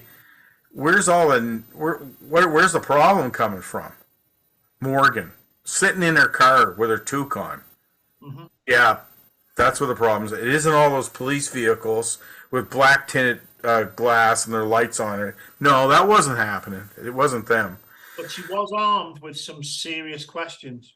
Oh, Which to that's answer dangerous. Dangerous questions. Yep. So they're going to have to come up with that story. How he left his house, ran across his walk, came up in the street, and came right up to Morgan's car. Singling the one person out. Yeah. And he's asking, do I call the police? And Morgan's thinking, she's thinking like, yeah, that's why you came up here. You're making a scene. You want to call the police. I think you're a little bit late. The police are here. So, right? So he calls the police, and that was lame. Telephones the police, even though they sat outside his house. Yeah, and then I heard that recording that Ian Burke had with 911. I'm thinking, he's going, what, the police are already there? What's going on? They're Keystone Cops. They couldn't this is a gang who couldn't shoot straight. They just couldn't put it together. Right? So any reasonable person looking at all these bits and pieces. Now, I didn't know these pieces. I didn't know them. But I had a sensation it was out of whack. Right? That's why I started the whole Foy Pop thing in the first place. And I was missing. I didn't know what I was doing. So that's a problem. Oh boy, wouldn't it be nice to see that fella testify, while confronting, all his text messages and Ian Burke's text messages and all the conversations. Oh, there was another one that was brought up in court as well. Now this tells you the depth of it. The chief firearms officer, for his other charges, which are dropped, by the way. Yeah, because Nova Scotia, you should know that. They dropped those charges. Because they were trumped up again, trumped up charges. The trumped up charges, they dropped them because they didn't hope a hell of prosecuting him. So, turns out the chief firearms officer had a meeting with Ian Burke. Funny old It's thing. on another case. What's the Premier's corporate security guy doing meeting with the prosecution over at the DOJ and the chief firearms officer? Conflict of interest again. That's what happened. That happened. And I didn't find that one. I can't take credit for my horrifying. I have more failures than successes. FOIPOP, that was found by Jeremy going through his discovery. He mentioned that to me. We were sitting in court. He said, I found that. I was going to throw it out, and I was just reading it, and holy cow, the chief firearm officer mentions Ian Burke's name. This guy was, he was the multiplexer. I call him the multiplexer. He was just orbiting around, talking to everything, making sure everything was harmonized. Yeah. And I don't know who came up with the bail conditions. That was something else that troubled me greatly, is the bail conditions. After not being able to talk to an attorney, get any kind of guidance, in solitary confinement, right? His charter rights taken from him, and then someone comes up with these atrocious bail conditions, and the attorney for him agreed to them and placed them in front of the judge. So we had prosecution and the defense counsel agreeing that those bail conditions, which were horrendous for standing in a cul-de-sac. Yeah. At night, which is completely legal. Yeah. And then, so who came up with that? Those conditions are exactly what we would see if a terrorist was taken to Guantanamo Bay. Yeah. And without any trial, without any, reason for the arrest, just to torture people. Yeah. This is no different. You take you put them in solitary confinement. It's torture. I want all the liberals in the liberal arts sections of Dalhousie University and St. Mary's and Mount and all these places to honestly walk into their own bathrooms and look in the mirror and say to themselves, yeah, that was okay. That was morally acceptable. Because it wasn't. There was nothing right about any step of it. It was all horrendous, and it happened in Nova Scotia, supposedly a civilized country, supposedly a country that follows British common law. And it happened right here. And it happened because we have a maniac running the place. And the cabinet ministers, I had a friend, Barb Adams, I've known her for years. She went along with this. Yeah. And I have to somehow reconcile in my head that was okay. Yeah. As you say, I don't know how they look in the mirror or sleep at night. But speaking of the, the guy who's in charge, have you ever foy-popped Tim Houston to see how much fortune he has amassed since he has been Premier of Nova Scotia? Don't have that one yet. I have stuff around it. I've heard it's in the millions, which doesn't really tie in with the salary that he would be on as a public servant. I think some people wanted him in, and where did he come from? He came out of the blue. He had a misfortunate upbringing, relatively speaking. It wasn't a silver spoon. And, a guy like that, saw it and went, wow, I'll do anything for that money. And he did it. Friends in high places, Panama Papers, here's your position, here's your reward. I want to tell you something even worse, okay? Right here in my hand. See this? Yeah. See this little sheet of paper? Okay? You see it was torn out of a notepad. That's some interesting paperwork right there. Because there's one thing better than a FOIPOP. And it's a witness to a crime. Right. I have a witness to a crime. And when you said friends in high places, that's what that was. Friends in high places. And will this come out as we go along? Oh yeah. It's worse. It's worse than abusive process. It's worse than this. What I like I said, I'm using the word kidnapping loosely because I think that's what it was. Yeah. But then now we have this. See, what's happened is I say things, so people give me stuff. So I want to recap again. So let's get this straight. And let's get straight to the point with it as well.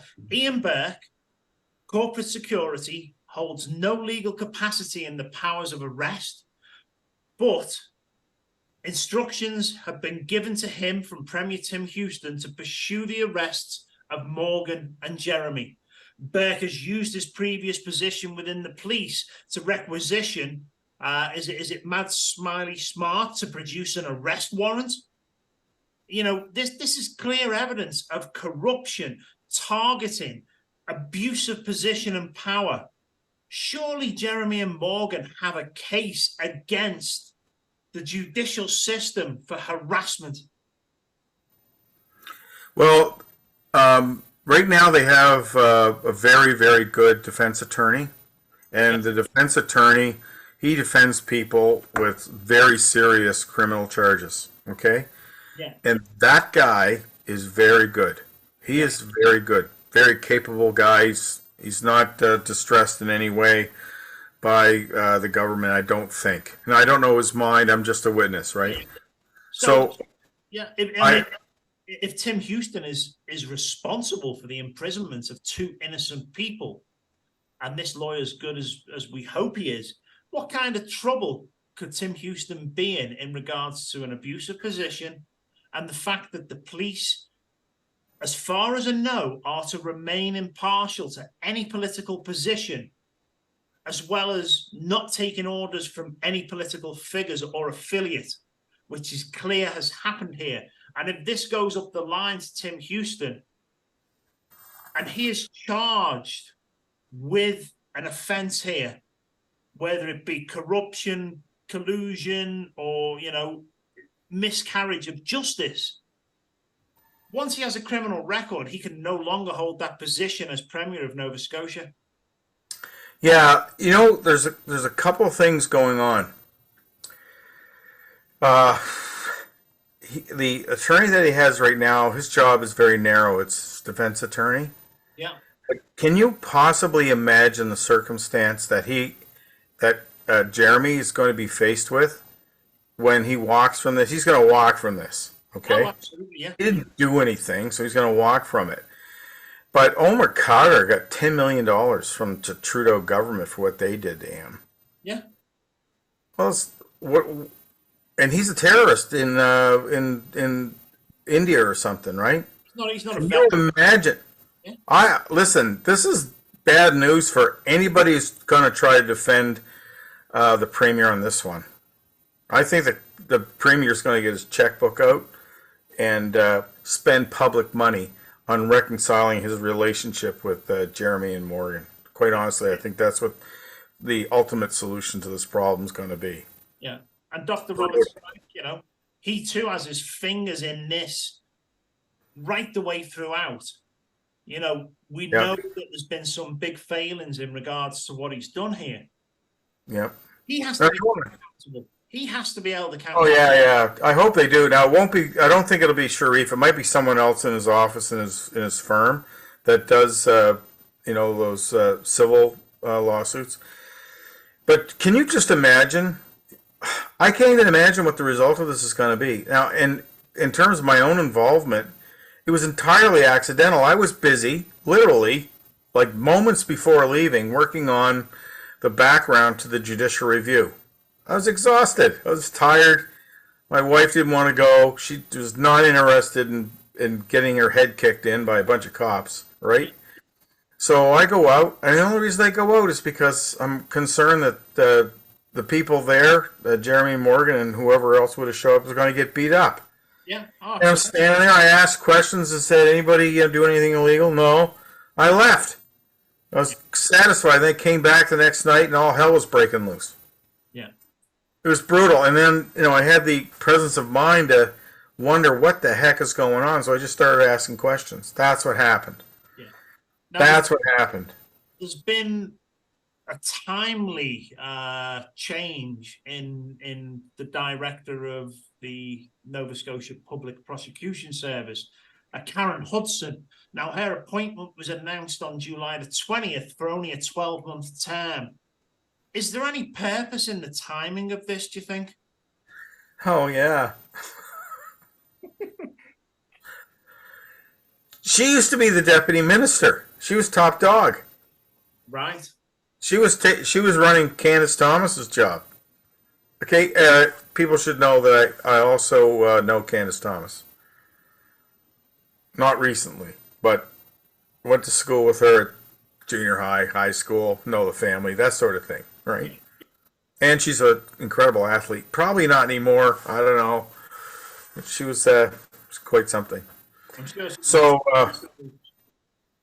yeah, so I think we can rely on good old Candace to do the right thing. Yeah. And at this point, I don't know how things got out of control there, but Karen Hudson used to hold that position, and so she's coming in a subordinate position as interim director of public prosecution services. And I think it's probably because things are out of control. Yeah. Why would you have to bring in someone of that stature, of that training, competent, and pedigree to deal with that? There has to be gravitas associated with the intervention. There's an intervention. Why is there an intervention? There's an intervention because there's a problem. What problem was it? Well, it's written on that sheet of paper that I showed you. Yeah, and that's it. The thing is with Jeremy and Morgan as well, that there's been other unjustified arrests and harassment, as well as Scotiabank, which have shut down their bank accounts. Did we ever get to the bottom of where the instructions for that came from? Is that something that a FOIPOP can be used for, to gather that information? Oh, I got some insight on that, and I'm sure Morgan would like me to share this. Yeah. Okay, so Scotiabank did this. Hello, Scotiabank. You might want to hear this one. So, don't forget the very same Scotiabank that has been caught rigging the price of precious metals on multiple occasions and never faced any charges for it. Yeah. So underneath it all was a proper transfer of funds to pay for legal fees. So she sent money to the attorney properly. So she had to call the bank and say, I have to make a transfer that's bigger than usual. So you have to let the banks know that you're doing an unusual transfer, or they won't let you do it. Because lo and behold, that you'd want access to your own money. To pay an attorney. Yes. Which is that's like almost a right, isn't it? And you have a right to an attorney. Yeah, and certainly not that the bank has any right to ask what you're spending your money on. It's not business whatsoever. I think that's I'm not looking up Google here, but I think it's 53 article or section 53 of the Constitution, not the Charter of Rights, but the Constitution of Canada. Yeah. That you have rights to counsel. Yeah. So anyway, so she's transferring money to her lawyer. So she gets the approval. Everything's copacetic. They're all happy. And that now is tagged as fraud. So now they're saying it's fraudulent to transact money to your attorney to pay a retainer. That's, I think, what's going on there. So now, is that realistically reasonable? No, that's not at all reasonable. But that's kind of a new information. That's what's going on with Scotiabank. They're hand in glove with the government. Yeah. They were hand in glove with the Privy Council. Privy Council was hand in glove with the chief medical officers to conspire to mislead the public about the extent of the adverse effects. So, that gave carte blanche. That enabled these guys to lie and say things like, oh, just because the Consent Act, the Age of Consent Act says that you have to be 16 years of age in order to consent to a medical procedure in Nova Scotia.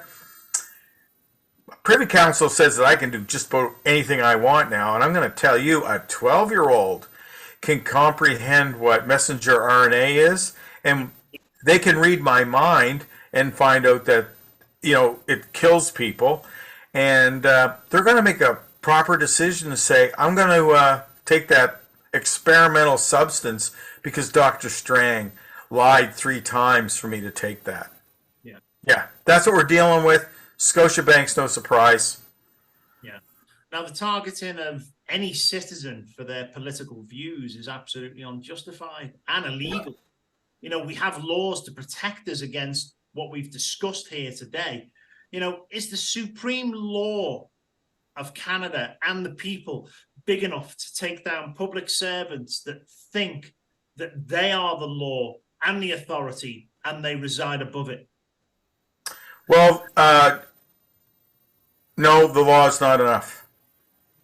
And the reason is because David Lametti, who was Minister of Justice, who isn't running anymore because he's also a psychopath tyrant who wanted to put tanks in the streets in Ottawa, maniac. He's not running. He created what's referred to as the Action Committee of Judicial Operations. Did you ever hear that? No. There's another new one for everyone. Yeah, he set up what's referred to as the Action Committee.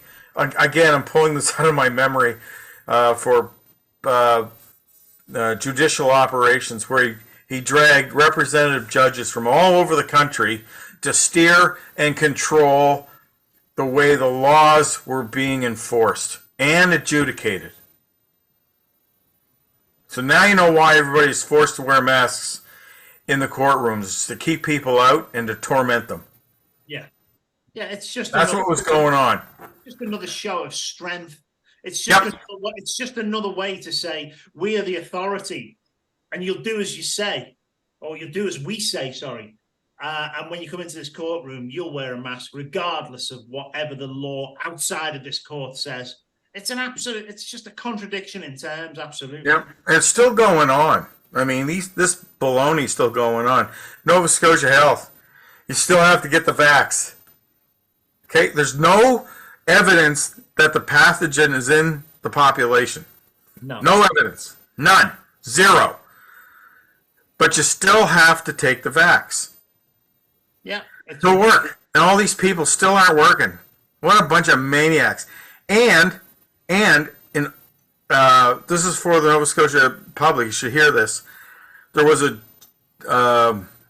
decision in the courts by an arbitrator in 2015, the Ontario Nurses Association versus the government, where the nurses were being forced to wear masks if they didn't take the vaccine at that time, 2015. And the arbitrator ruled for the Nurses Association, who thought that they were being forced to wear masks. We have precedent in Canada saying that you cannot force people to wear masks if they don't take the vaccine.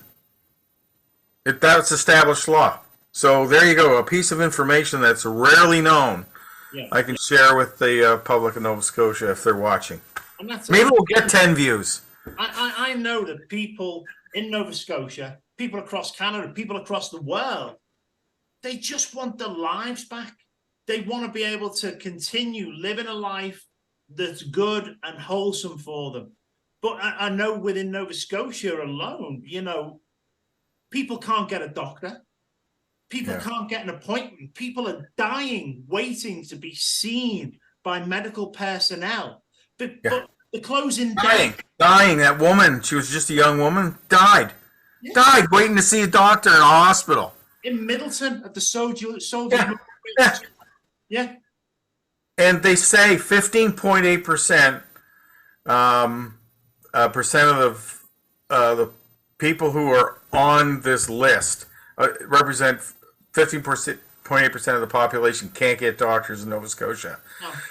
Just a second. I want to call bullshit on the Houston government for that one, because not everybody is on that list. Like me, for example. I'm full proof that that number's wrong, because I'm not on that list. I don't have a doctor, and I'm not getting on your list.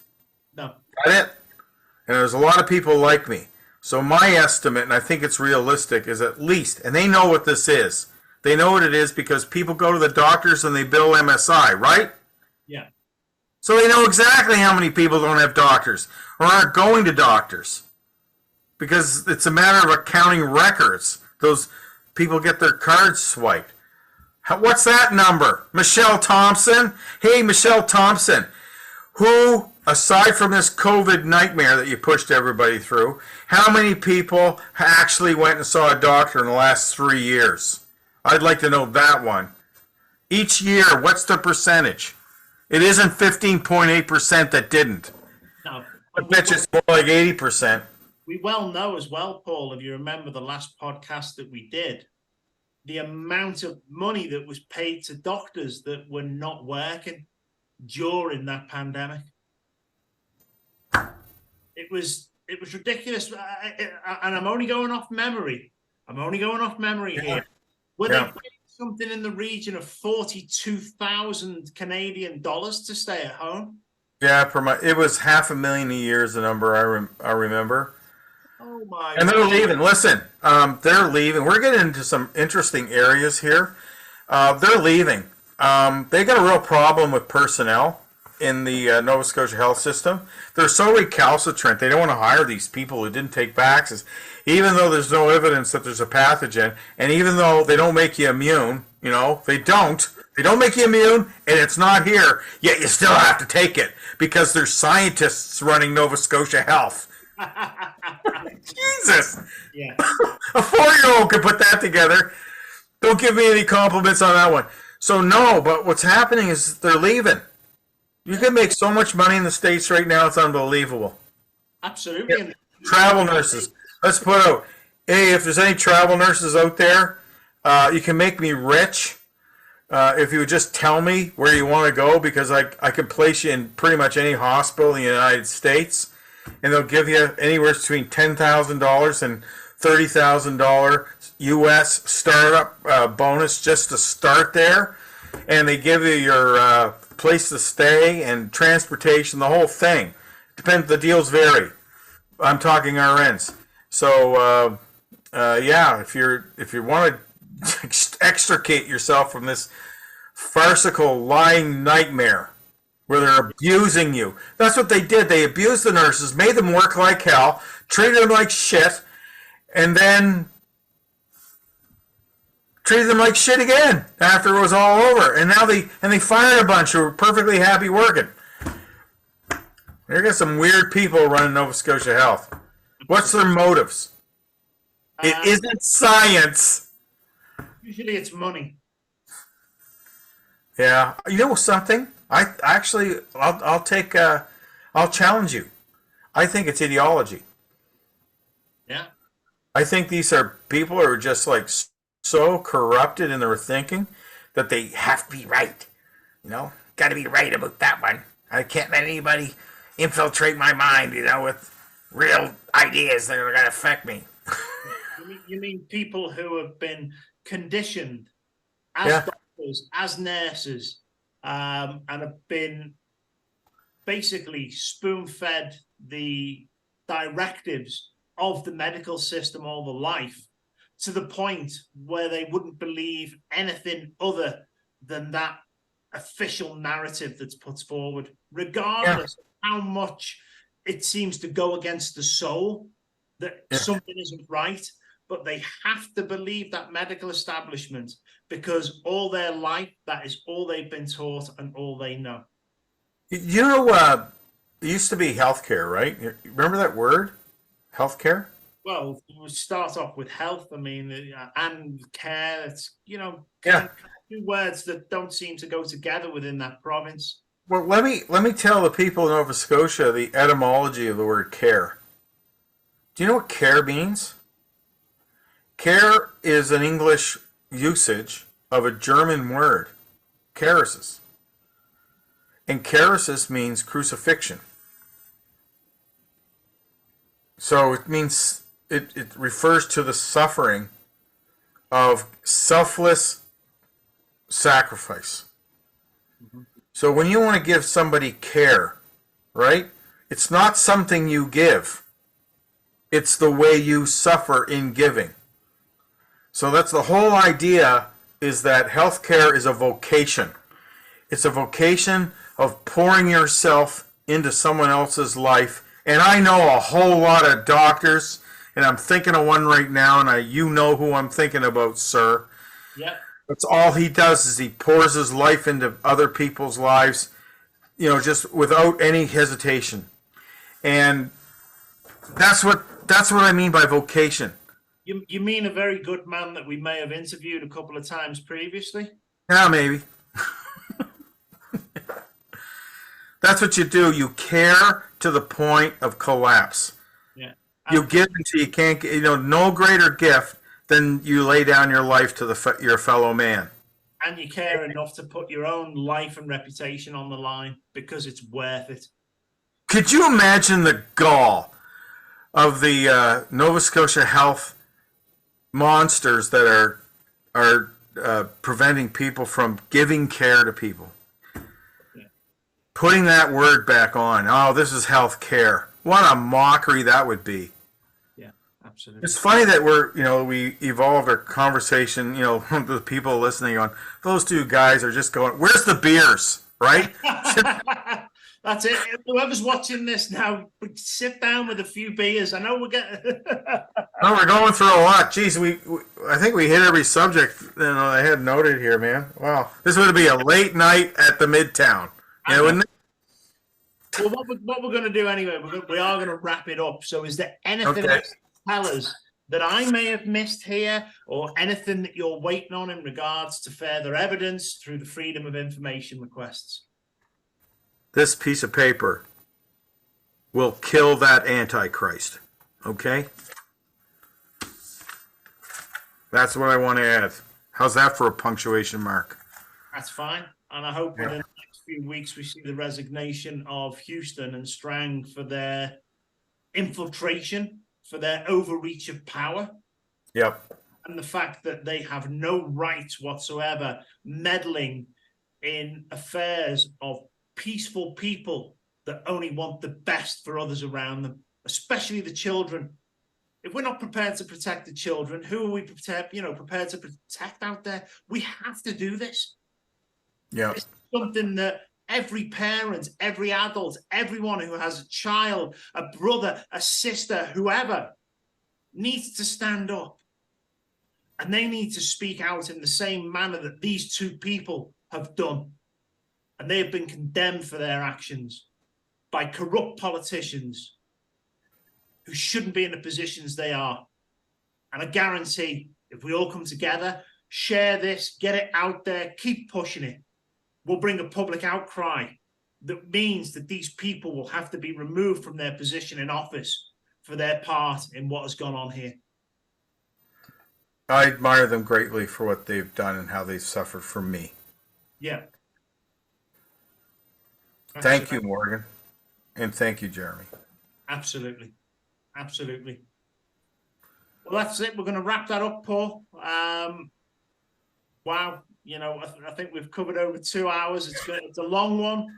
But again, there's that much information out there. If people have listened to this thoroughly right the way through to the end, they're going to be sitting back on the sofa, putting the head in the hands going, oh no. Oh no, this ain't over. But they've got to share this. They've got to get it out there, because the more people that know what's really going on, the real truth behind it, because we know the media are not going to report this.